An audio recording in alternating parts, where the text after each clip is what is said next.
بسم اللہ الرحمن الرحیم. ایک وشے ہے جس کو میں آج لال قلعے سے اسپرش کرنا چاہتا ہوں، اور وہ وشے ہے ہمارے یہاں بے تحاشا جو جن سنکھیا وسفوٹ ہو رہا ہے. یہ جن سنکھیا وسفوٹ ہمارے لیے، ہماری آنے والی پیڑھی کے لیے انیک نئے سنکٹ پیدا کرتا ہے. جتنا پاپولیشن ہے اتنا خطرہ ہے آپ کے کھانے کے لیے.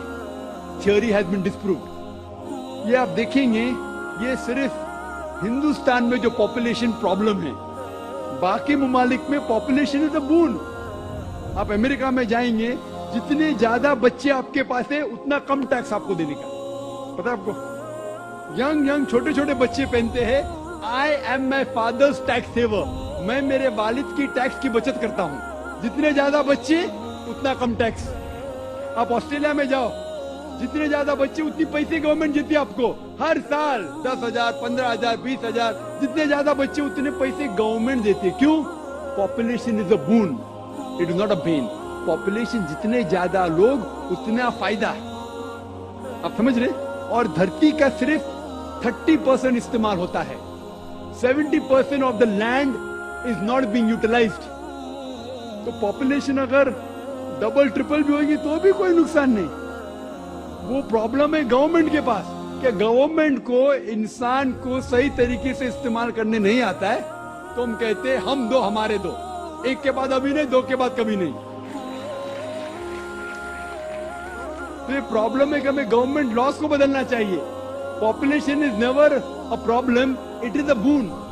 کس طریقے سے انسان کو استعمال کر کے دیش کو بڑھانا چاہیے.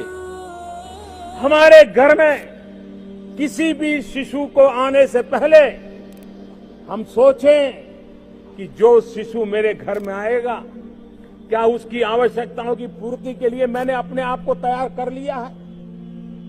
کیا میں اس کو سماج کے بھروسے ہی چھوڑ دوں گا؟ میں اس کو اس کے نصیب پہ چھوڑ دوں گا؟ کوئی ماں باپ ایسا نہیں ہو سکتا ہے کہ جو اپنے بچوں کو اس پرکار کی زندگی جینے کے لیے مجبور ہونے والے پھر بھی بچوں کو جنم دیتا رہتا ہو. کہ اللہ سبحانہ و تعالیٰ نے 2 بار قرآن مجید میں اس کے بارے میں ذکر کیا ہے. ایک ہے سورہ اسراء سورہ نمبر 17 آیت نمبر 31، اور دوسری آیت جو میں نے پیش کیا سورہ انعام سورہ نمبر 6 آیت نمبر 151 میں. پہلی جگہ اللہ تعالیٰ کہتے کہ آپ اپنے بچوں کا قتل مت کرو، کیونکہ اللہ سبحانہ و تعالیٰ آپ کو بھی رزق دیں گا، آپ کے بچوں کو بھی رزق دیں گا. پہلے سورہ انعام سورہ نمبر 6 آیت نمبر 151 میں آپ کو بھی رزق دیں گا، آپ کے بچے کو بھی دیں گا. دوسری آیت میں سورہ اسراء میں سورہ نمبر 17 آیت نمبر 31 میں اللہ تعالیٰ فرماتے بچوں کا قتل مت کرو، اللہ تعالیٰ رزق بچے کو بھی دیں گے، آپ کو بھی دیں گے. ابھی یہاں ادلا بدلی ہو جاتی. پہلے آیت میں کہا گیا کہ آپ کو رزق دیں گے، آپ کے بچے کو بھی. دوسری آیت میں کہا گیا آپ کے بچے کو بھی رزق دیں گے، آپ کو بھی دیں گے. معنی تو ایک ہے، لیکن اللہ سبحانہ و تعالی ہر قرآن کا الفاظ کا ایک وزن ہے. اگر آپ تحقیق کریں گے تو یہ پتا چلتا ہے کہ پہلی آیت خصوصاً غریبوں کے لیے ہے. آپ اگر سمجھتے کہ اور ایک بچہ ہوگا تو میں بھی مروں گا، بچہ بھی مرے گا، کھانے پینے کے والدے ہیں، اور ایک بچہ ہوگا تو میں بھی مروں گا، بچہ بھی مروں گا. اللہ تعالیٰ کہتے فکر مت کرو، اللہ تعالیٰ آپ کو بھی رزق دیں گے، آپ کے بچے کو بھی. وہ دوسری آیت امیروں کے لیے کہ میں چاہتا ہوں کہ 3-4 سال بعد میرے بیٹے کو انجینئر بناؤں گا، میں میرے بیٹے کو ڈاکٹر بناؤں گا، تو میں چاہتا ہوں کہ کم بچے ہو. تو اللہ تعالیٰ کہتا ہے اللہ تعالیٰ رزق آپ کے بچے کو بھی دیتا ہے، آپ کو بھی دیتا ہے. Order is انٹرچینجڈ. اور میں مثال دی، آپ دیکھیں گے جتنے نوبل پرائز ونر ہے، یہ ضروری نہیں کہ وہ ایک ہی بچے تھے اپنے والدین کے نوبل پرائز ملا. تو یہ غلط فہمی ہے. اور اللہ سبحانہ و تعالیٰ نیچرل فیملی پلاننگ دے چکا ہے.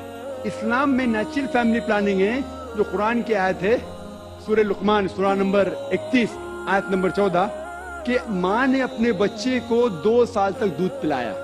اور آپ ڈاکٹر ہونے کے ناطے جانتے ہوئیں گے کہ جب ماں اپنی چھاتی کا دودھ بچے کو پلاتی ہے تو اس کو لیکٹیشن امینوریا ہوتا ہے. مطلب اس کو اور ایک بچہ پیدا ہونا بہت مشکل ہے. یہ اللہ سبحانہ و تعالیٰ نیچرل فیملی پلاننگ کر چکا ہے.